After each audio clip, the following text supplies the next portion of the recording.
जब मौत सिर पर मंडरा रही हो और दुश्मन तलवार लेकर खड़ा हो तो क्या आप लड़ेंगे या हार मानेंगे? महोबा का किला शांत था, लेकिन दूर घने जंगलों से दुश्मन के घोड़ों की टापों की आवाज गूंज रही थी। पृथ्वीराज चौहान की विशाल सेना किले की ओर बढ़ रही थी।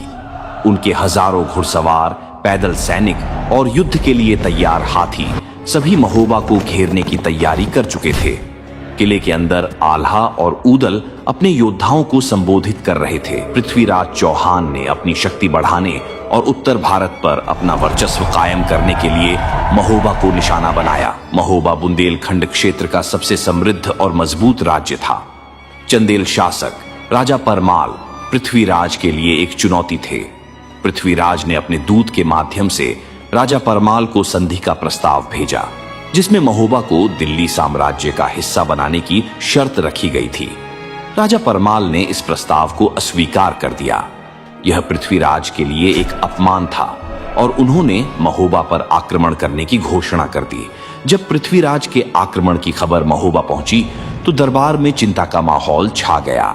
राजा परमाल ने तुरंत अपने सबसे भरोसेमंद सेनापतियों आल्हा और ऊदल को बुलाया। दिल्ली का राजा पृथ्वीराज चौहान अपनी सेना के साथ हमारी ओर बढ़ रहा है।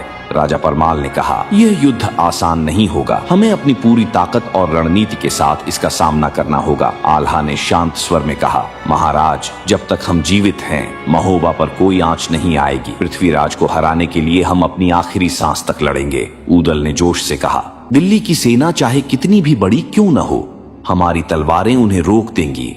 हमें सिर्फ आपकी अनुमति चाहिए। पृथ्वीराज चौहान अपनी विशाल सेना के साथ महोबा की ओर बढ़े। उनकी सेना में हजारों घुड़सवार, हाथी और धनुर्धर शामिल थे। उनकी रणनीति थी कि महोबा के किले को घेरकर उसे अंदर से कमजोर किया जाए। महोबा की सीमाओं पर पहुंचकर पृथ्वीराज ने अपने सेनापतियों को अलग अलग मोर्चों पर तैनात किया। उन्होंने किले के चारों ओर घेरा डाल दिया और महोबा को पूरी तरह से काटने की कोशिश की। युद्ध का पहला दिन था। महोबा की सेना किले के भीतर से तैयार थी। आल्हा ने अपनी सेना को 4 हिस्सों में बांट दिया। ऊदल ने किले के मुख्य द्वार पर कमान संभाली। सुबह होते ही पृथ्वीराज की सेना ने हमला शुरू कर दिया। उनके घुड़सवारों ने किले के मुख्य द्वार पर धावा बोला। ऊदल ने अपने योद्धाओं के साथ उनका डटकर सामना किया। तलवारों की झंझनाहट और युद्ध के नारों से पूरा मैदान गूंज उठा। ऊदल बिजली की तरह अपनी तलवार चलाते हुए दुश्मन की पंक्ति को तोड़ते गए। उनकी वीरता ने महोबा के सैनिकों का हौसला बढ़ा दिया। दूसरी ओर आल्हा ने किले की दीवारों से दुश्मन की तोपों और तीरंदाजों को निशाना बनाया। पृथ्वीराज ने अपनी सेना को संगठित करते हुए कहा, महोबा की दीवारें भले ही मजबूत हैं, लेकिन उनकी ताकत उनकी सेना है। हमें उनके सेनापतियों को निशाना बनाना होगा। दूसरे दिन पृथ्वीराज ने महोबा की सेना को कमजोर करने के लिए एक नई रणनीति अपनाई। उन्होंने अपनी सेना को 2 हिस्सों में बांटा और किले के पिछले हिस्से पर हमला करने की कोशिश की, लेकिन आल्हा पहले से ही इस चाल को भांप चुके थे। उन्होंने अपने सैनिकों को किले के पिछले हिस्से पर तैनात कर दिया। जैसे ही दुश्मन की सेना वहां पहुंची, महोबा के सैनिकों ने उन पर हमला बोल दिया।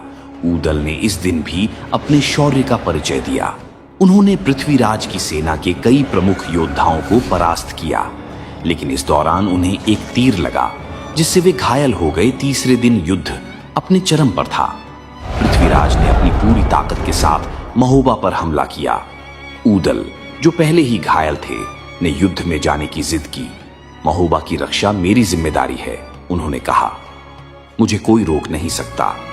ऊदल ने दुश्मन की अग्रिम पंक्ति पर हमला किया और अकेले ही कई दुश्मनों को मार गिराया, लेकिन इसी दौरान उन्हें एक और तीर लगा और वे युद्ध भूमि पर गिर पड़े। उनकी अंतिम सांसों ने महोबा के सैनिकों को यह प्रेरणा दी कि मातृभूमि की रक्षा के लिए बलिदान सबसे बड़ा धर्म है। ऊदल की मृत्यु ने आल्हा को गहराई से प्रभावित किया। उन्होंने अपने भाई की मौत का बदला लेने की ठानी। आल्हा ने पूरी ताकत और रणनीति के साथ दुश्मन की सेना पर हमला किया। उनकी तलवार बिजली की तरह चमक रही थी। एक के बाद एक दुश्मन उनके वार से धराशायी होते गए। पृथ्वीराज की सेना को पीछे हटने पर मजबूर होना पड़ा। अंत में पृथ्वीराज ने समझ लिया कि महोबा को हराना आसान नहीं है।